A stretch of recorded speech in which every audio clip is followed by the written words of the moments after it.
Baik teman-teman, selamat datang kembali. Pada kesempatan kali ini saya akan membahas saham perbankan ya. Seperti biasanya saya akan bahas 8 saham perbankan untuk minggu ini karena minggu ini hanya 2 hari aja ya. Sebelumnya kan kita libur panjang ya, merayakan Hari Raya Imlek. Jadi yang merayakan Hari Raya Imlek saya ucapkan selamat Hari Raya Imlek ya. Kongsi ya mudah-mudahan di tahun yang baru ini ya tahun ular kayu dan yin ya. Jadi mudah-mudahan masih membawa berkat dan semuanya selalu sehat ya. Itu doa saya. Eh, Kemudian saya akan tampilkan dulu untuk seasonality-nya. Jadi Anda bisa memakai Sunar Superseed ya untuk mengetahui seasonality-nya kira-kira bagaimana untuk saham perbankan yang saya bahas untuk bulan Februari ya. Karena sebentar lagi kita akan masuk bulan Februari. Jadi minggu ini hanya 2 hari aja. Kemudian sampai minggu depannya lagi sampai tanggal 7 Februari 2025 ya. Jadi kira-kira bagaimana kita lihat untuk seasonality-nya BBCA, Bank Mandiri, BBNI, BBRI, BNGA, dan BRIS. Di antara 6 ini kalau kita lihat em, yang lumayan bagus ya seasonality-nya itu BNGA, dia 80%. Jadi dalam 5 tahun terakhir di bulan Februari, dia itu 4 naik ya, satu aja yang turun ya. Nah, kalau kita lihat yang turun itu dia di bulan 2000 Februari 2020. Jadi waktu itu kalau nggak salah COVID ya, walaupun COVID-nya masih belum benar-benar parah waktu itu Indonesia kelihatannya belum ada kasus ya kalau untuk Indonesia ya. Saya lupa Februari 2020 atau sudah ada. Pokoknya itu di tahun yang COVID itu ya, barusan awal-awal. Nah itu kalau kita perhatikan BNK turun dalam, kemudian BRIS juga dia turun dalam. Tapi lain-lainnya di bulan Februari dia naik kenaikannya kalau untuk BNGA minim 5%, kalau untuk maksimumnya 18% ya untuk BNGA, kalau untuk BRIS minimnya 6%, maksimumnya 20% ya itu untuk BRIS. Jadi mudah-mudahan dia akan naik lagi untuk bulan Februari ini. Nanti kita akan bahas ya saham-sahamnya. Nah untuk BBCA, BMRI, BBNI dan BBRI Big Four Banks itu dia BBRI, oh maaf ini BBRI juga 80% ya. Jadi tahun 2020 dia juga minusnya sedikit. Jadi kemungkinan besar mungkin BBRI masih melanjutkan kenaikannya ya. Karena yang terakhir dia kan sudah mulai rebound. Kalau Bank Mandiri itu kalau kita perhatikan tahun 2020 merah, 2021 dia juga merah. Merahnya lumayan dalam ya seperti itu ya. Kemudian BBCA kalau kita perhatikan 2020 dia merah tapi nggak sedalam yang lainnya. Eh, Februari juga masih merah. Jadi yang paling banyak persentasenya yang paling tinggi ya kenaikannya adalah BBRI, kemudian BNGA, BRIS ya. Dan dua saham yang lainnya kita bisa ganti ya karena satu layar hanya 6 aja. Yang saya bahas ada 8 ya. Saya coba ganti BDMN dan NISP ya. Kita coba lihat season itu ya. Mungkin bisa ditambahkan yang lain-lainnya ya kalau yang nggak saya bahas ya. Misalnya Arto saya nggak bahas, kemudian BDMN, kemudian BBTN ya, kalau mau lihat sekalian ya. Apalagi PNBN mungkin ya. PNBN tadi sudah ya, sebentar. Jadi di sini ya, kalau kita lihat ya, kira-kira bagaimana untuk listnya. Nah, ini kita bisa lihat seasonality-nya. Jadi yang lainnya kalau kita perhatikan di sini, NISP ya, yang saya bahas juga dia naik. Jadi NISP ini lumayan strong ya, karena waktu awal-awal Februari 2020 itu ya, COVID ya, awal-awal COVID barusan ada, itu dia 0% ya. Jadi dia kelihatannya sih masih cukup bagus untuk bulan Februari ya, NISP. Tapi nanti kita akan bahas lebih detail ya, seperti itu ya. Jadi ini ada bisa download Sunar Superseed ya. Kalau yang tertarik, em, linknya dari video deskripsi video ini ya. Jadi ada tinggal request ke saya untuk mendapatkan Sunar Superseed ya seperti itu ya. Nah, kurang lebih cukup. Saya akan bahas langsung ke chartnya atau grafiknya. Bentar, saya akan tampilkan dulu.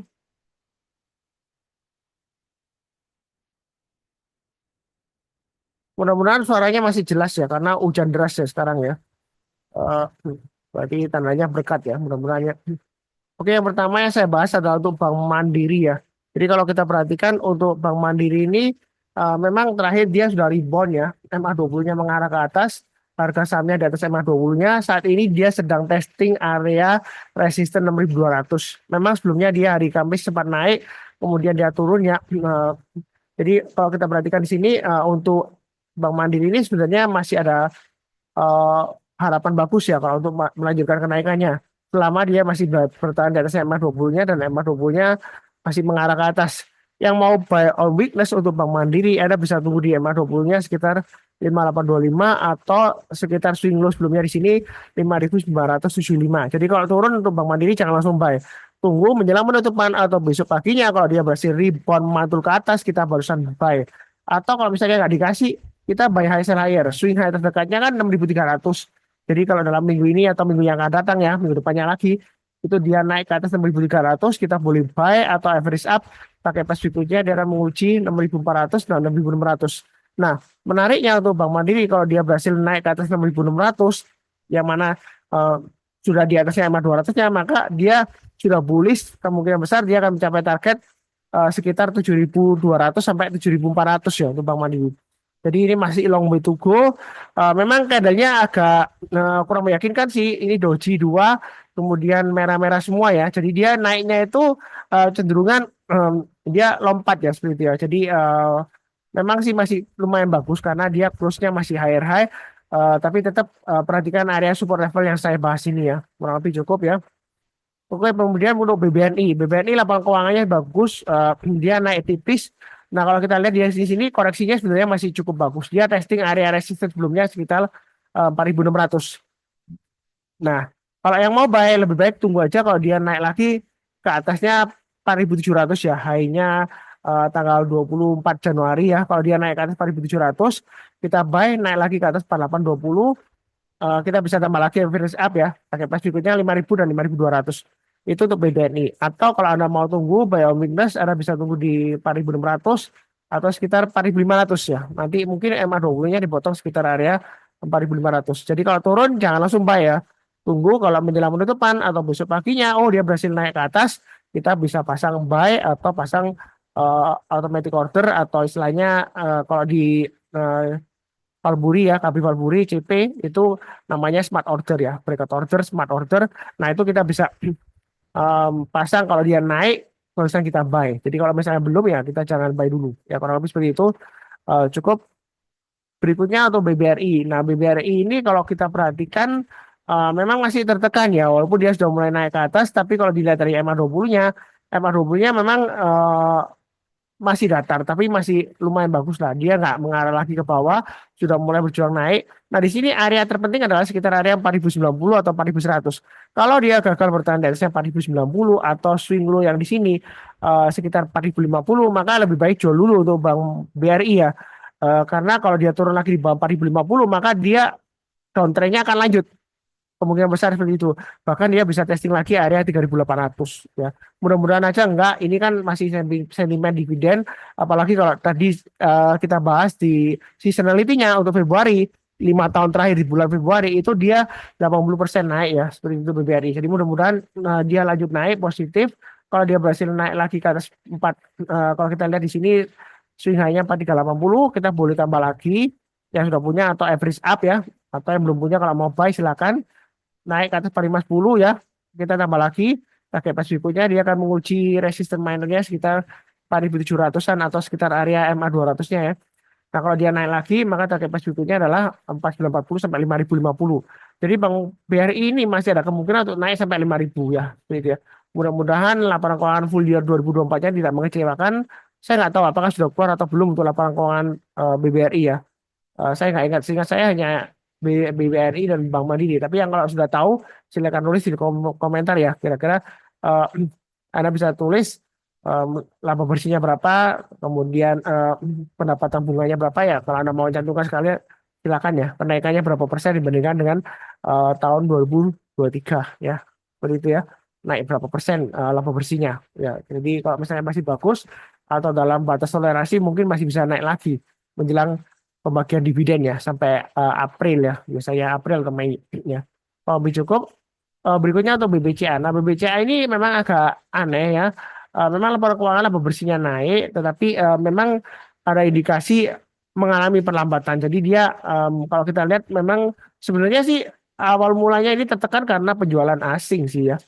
Net sale asing tiba-tiba lumayan besar ya dari BCA. Biasanya dia masih bertahan kuat, tiba-tiba dia jebol. Ini saya sudah cut loss juga, saya belum buyback. Kalau mau buy BCA area weakness berikutnya sekitar 9.325, tapi ini belum dites ya.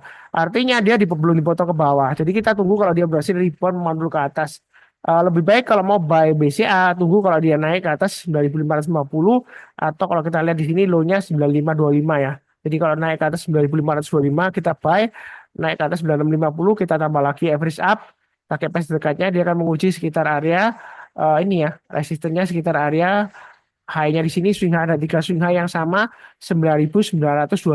Tapi garis saya di 10.000. Jadi Anda bisa pasang trade stop misalnya dia naik ke atas 9925, kemudian kalau dia gagal langsung pasang trade stop di 9.800. Jadi kalau dia turun Anda bisa jual, nanti kalau misalnya dia turun lagi Anda bisa pasang stop loss bertahap atau trade stop bertahap juga boleh di bawahnya ya, tergantung average Anda berapa ya. Jadi untuk BCI ini sebenarnya masih downtrend, downtrendnya masih cukup kuat. Jadi buyingnya bertahap aja, jangan tangkap pisau jatuh. Memang BCI ini saya sering sebutkan salah satu bank yang anti nyangkut sejauh ini ya.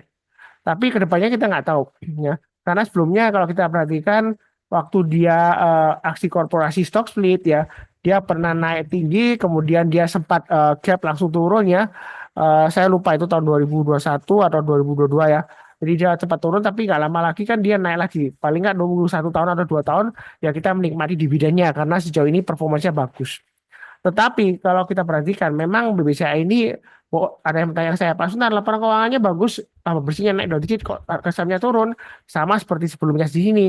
Jadi sebelumnya di 10.400 dia turun sampai ini low-nya sampai 8.775. Ya ini juga kemungkinan masih sama. Kalau dia gagal bertahan di atas 10.400 maka turunnya masih bisa dalam juga. Dia akan testing 9.325, 9.175, 9.000 atau bahkan yang paling bawah di sini. Ya, jadi lebih baik kalau Anda sudah punya, eh, kalau dia turun lagi di bawah 9.325 atau 9.300, mungkin jual dulu sebagian. Kalau dia turun lagi di bawah 9.175, turun mungkin juga jual semuanya seperti itu ya. Memang sih ada yang protes mungkin ya, oh barang bagus kok dijual nanti tuh Anda jual nanti naik tuh dibohongin Pak Sunar. Ya sebenarnya sih saran saya kan ini kan sudah saya gambar-gambarkan dari atas ya. Mulai dari 9.800, 9.650 ya. Ya harusnya kalau pasang trailing stop atau stop loss ya di atas ya. Tapi misalnya kalau Anda belum pasang ya pasti belum terlambat Anda boleh pasang sekarang ya seperti itu ya. Karena kita nggak mau nggak akan tahu apa yang akan terjadi. Misalnya kalau Anda sudah jual kena stop loss atau trailing stop ya. Kalau misalnya sebelumnya kena trailing stop, pasar selalu kasih kesempatan. Jadi walaupun dia turun-turun kemudian dia naik Pak Sunar. Nah, ini kan seperti sebelumnya ya, dia bentuk double bottom ya. Seperti saya kasih di edukasi sebelumnya, the price pattern ya, yang ikut hari Sabtu minggu lalu ya. Itu kalau dia berhasil naik dari price double bottomnya, itu kita boleh buy. Nah, kadang-kadang setelah dia breakout dari chart patternnya, breakout dari neckline-nya, dia akan diuji lagi. Dia akan pull back. Nah, ketika dia rebound mantul ke atas lagi, kita cek MA20-nya mengarah ke atas, harga sahamnya masih di atas MA20-nya, itu kesempatan untuk buy. Jadi kalau kita buy back ya, kalau dia breakout lagi, ya kita masih lumayan profitnya dari sini sampai sini ya, seperti itu ya. Jadi kita lihat MA20-nya ya, ini masih mengarah ke bawah, lebih baik dari dulu, jangan terlalu agresif kalau sudah punya, jangan di average down ya, biasakan no average down ya, jual dulu nanti baik-baik di bawah ya. Terserah sih Anda kalau misalnya mau komentar negatif, Anda berpegang pada fundamental, memang fundamentalnya bagus. Saya nggak pernah bilang kalau BCA itu fundamentalnya jelek ya, laba bersihnya naik. Tapi market kita nggak akan pernah tahu ya, karena sebelumnya dia kalau gagal bertahan di atas 10.400, turunnya bisa dalam ya, sampai dengan 8.775 ya, seperti itu ya. Jadi mudah-mudahan dia masih bertahan kuat, kurang lebih cukup. Berikutnya BNGA. BNGA ini dia masih sideways, MA20-nya masih sideways ya. Dia memang masih lemot ya. Kalau mau buy weakness tunggu di 1.700 atau sekalian tunggu breakout ke atas 1.790 kalau mau buy ya. Buy-nya bertahap nanti naik breakout ke atas 1.850, target pas berikutnya 1.950, 2.000, 2.100 dan 2.200. Jadi untuk BNGA ini sideways di bawah ya. Jadi kalau mau koleksi boleh aja pasang stop lossnya di 1.705. Mungkin ada yang bilang sebelumnya, Pak, saya sudah jual Pak Sunar 1.700 bagaimana? Kalau sudah jual ya kita lihat nanti kan ini masih koreksi. Kalau dia sentuh lagi 7.700 mantul ke atas ya kita boleh buy. Atau kalau dia naik ke atas 1.790 ya, ini swing high yang kedua yang ke belakang ini ya, ya kita boleh buy ya seperti itu ya. Nah, buy-nya bertahap aja naik ke atas 1850 atau 1840 di sini ya high-nya, swing high-nya sebelumnya ya kita boleh tambah lagi atau average up ya. Jadi buy-nya bertahap aja. Wah, lebih cukup. Kalau kita lihat sih BNGA, BRIS ya.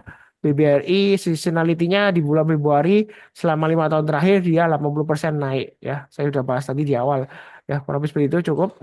Berikutnya BRIS. BRIS ini masih testing area resisten terdekatnya 3000. Nah, untuk trading range-nya atau BRIS sudah saya gambarkan 2680 ya, buy on weakness ya. Ini kan saya sudah gambarkan kotaknya ya. Jadi bukan karena sudah naik terus saya bahas enggak ya. Ini sudah saya gambarkan. Harusnya yang sering nonton nyatet pasang automatic order harusnya sudah beli di 2680 atau 2700-an ya karena dia tiap waktu dia naik.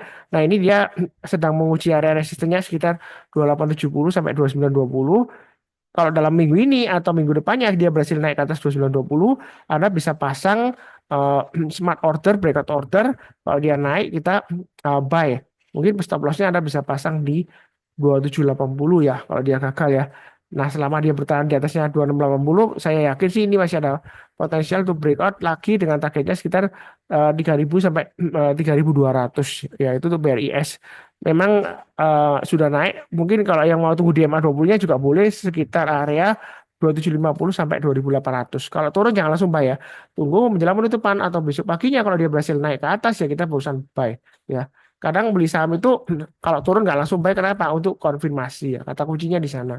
Ya, sebelumnya ada yang kritik saya beli saham dikasih murah kok tunggu konfirmasi ya seperti itu. Ya terserah, tapi kan saya kan prinsipnya follow the trend. Selama uptrendnya masih bagus ya, kalau dia breakout lagi kita boleh buy average up ya, buy high seller. Tapi kalau gagal kena stop loss ya kita jual dulu. Ya, gampangnya kalau lihat uptrendnya bagus atau enggaknya lihat MA20-nya paling gampang. MA20-nya di sini mengarah ke atas, harga sahamnya di atas MA20-nya berarti masih bagus ya. Ya kurang lebih seperti itu ya. Nah, cukup ya. Oke, berikutnya untuk PMBN. PMBN sudah sering saya bahas. Memang mungkin menyebalkan ya. Dia sering kali 1800, kemudian naik turun lagi. Tapi kalau mau trading sideways-nya 1800 sampai 1900 ya lumayan sih. Ini beberapa kali dikasih ya. Seperti itu ya. Memang lemot. Mungkin Anda bisa buy on weakness di 1800 saja atau 1805 yang sudah saya gambarkan. Kalau turun jangan langsung buy. Tunggu menjelang penutupan atau besok paginya kalau dia rebound mantul ke atas kita uh, barusan buy ya seperti itu. Untuk PNBN saya 2 kali trading trading history saya 2 kali profit ya, tapi profitnya nggak banyak sih ya. Seperti hanya netnya sekitar 0,2% aja ya karena kena trading stop dan saya juga sebelumnya buynya bertahap average up jadi sedikit tapi ya lumayan lah disyukurin. Nah, memang dia sideways seperti ini. Nah, nah, ini kalau breakout ke atas 1900 yang mau tambah lagi ke average up boleh aja target price berikutnya 2000 dan 2080. Kalau sebelumnya dia gagal, belum tentu kali ini kalau dia berhasil breakout, berarti gagal lagi, belum tentu. Ya, kadang trading seperti itu, 1 kali gagal, 2 kali gagal, ketiga kalinya dia bisa berhasil, ya, seperti itu ya. Jadi kita bisa follow garis-garis yang sudah saya berikan, atau eh, terserah Anda lah, ya Anda bisa pakai MA20-nya, atau kalau kita lihat acuan garis supportnya kan sekitar 1745 sampai 1785 ya di sini ya, swing low-nya di sini. Ya Anda bisa pakai tunggu bayar weakness di sana, ya, seperti itu ya. Ya kurang lebih cukup ya. Berikutnya untuk BDMN, BDMN juga masih sideways. Yang mau buy on weakness untuk BDMN bisa tunggu di area sekitar 2500 atau 2550. Artinya kalau dia turun di bawah 2550 atau 2500, kita jangan buy. Tunggu kalau dia berhasil rebound mantul ke atas kita barusan buy. Nah, memang trading range-nya ini kan lama Pak Sunara, sideways lama gitu ya. Ya, memang ciri khasnya BDMN seperti itu. Tapi kalau dia berhasil naik ke atas 2600 atau resisten terdekatnya di sini kalau kita perhatikan dua swing high di sini 2600 kan. Ya kalau dia breakout ke atas kita boleh buy atau yang sudah punya kalau mau average up boleh target price berikutnya dia akan menguji area resistance sekitar 2700. Memang 2700 ini 2 kali sebelumnya di sini gagal ya. Nah, ketiga kalinya kalau dia breakout ke atas 2700 ya dalam 2 bulan ke depan ya kita boleh tambah lagi. Jangan beranggapan mau pasang paling nanti turun lagi. Enggak ya. Yang penting ada pasang trailing stopnya atau stop lossnya. Ya jangan terlalu kaku kalau sebelumnya dia gagal, ya belum tentu kali ini gagal. Ya resisten itu jangan sampai dijadikan tembok yang membatasi kita untuk profit lebih banyak atau lebih tinggi ya. Kena resisten takut jual, breakout nggak berani average up. Tapi kalau turun-turun terus malah seneng di average down. Ya apalagi yang nyangkut di atas di average down langsung lihat di portfolionya minusnya berkurang jauh. Padahal kalau dia masih downtrend atau nggak naik-naik ya minusnya rupiahnya kan bertambah banyak walaupun persentasenya berkurang karena di Everestone. Ya biasakan budayakan no Everestone. Karena ada saham yang big banks ya, BUMN juga sampai sekarang harganya nggak pernah balik lagi ke harga 7 tahun yang lalu. Ya sudah 7 tahun lah, boleh dikatakan sudah 7 tahun. Ya dia memang sudah pernah right issue sih. Jadi agak susah sih kalau balik ke 7 tahun yang lalu karena ada penerbitan saham lagi ya seperti itu ya. Nilainya secara nggak langsung kan terdilusi dengan rasio right issue sebelumnya. Jadi balik ke all time high sebelumnya ya sepertinya susah ya seperti itu ya. Kecuali kalau ada sesuatu yang bagus atau luar biasa atau aksi kooperasi tertentu mungkin dia bisa naik lagi balik ke 7 tahun yang lalu. Jadi nunggunya lama banget. Makanya itu saya di saham selalu tetap kita walaupun invest juga kita perhatikan resikonya. Kalau resikonya makin mendalam, apalagi pakai standar deviasi ya, di Sunar Superseed itu ada standar deviasi 20 MA20 ya. Saya ambil standar deviasinya. Kalau dia jauh menyimpang dari minus 1,5 sampai di atasnya -2, nah itu ada baiknya untuk kurangi posisi untuk investasi ya atau jual dulu ya. Karena kalau kita bicara mengenai statistik normal distribusi, kalau standar deviasinya itu sudah tinggi banget, minus itu berarti dia ke bawah dari rata-ratanya selama 20 hari terakhir, ya berarti kita patut bertanya ya seperti itu ya, kenapa kok investor itu jualan padahal barangnya bagus ya. Ya berarti ada sesuatu, mungkin ada yang lebih bagus dari yang kita pegang atau memang pasarnya sedang lesu atau memang laporan keuangan perusahaan tersebut kurang bagus ya seperti itu ya sehingga kita bisa pindah ke yang lainnya ya. Kalau lebih seperti itu cukup ya. Berikutnya NISP ini cukup menarik. NISP MA20 dan MA200-nya memang berhimpitan dan ini MA20-nya naik lagi ke atas MA200-nya. Kalau yang mau buy ini sudah saya gambarkan ada area buy on rest 1250 atau 1310 ya. Nah, di sini ya. Jadi ikutin aja garis-garis yang sudah saya berikan di sini. Trading atau investasi itu kalau sudah ada trading range-nya, garis-garisnya itu gampang. Tinggal ikutin aja. Dan ini lumayan rapi. Selama dia bertahan di atas 1300 untuk NISP, dia masih ada peluang untuk naik paling tidak ke 1365 dan 1400 ini swing hanya di 1400 ya kurang lebih seperti itu. Kalau kita perhatikan di sini ini ada 9 saham yang saya bahas ya, jadi sudah lumayan banyak. Mudah-mudahan nanti saya ada waktu untuk bahas satu video lagi ya. Jangan lupa untuk subscribe yang belum belum subscribe, nyalakan lonceng notifikasinya supaya nggak ketinggalan. Kemudian di akhir video saya doakan semuanya selalu sehat, damai dan sejahtera selalu. Amin. Terima kasih banyak. Sekian, tetap semangat.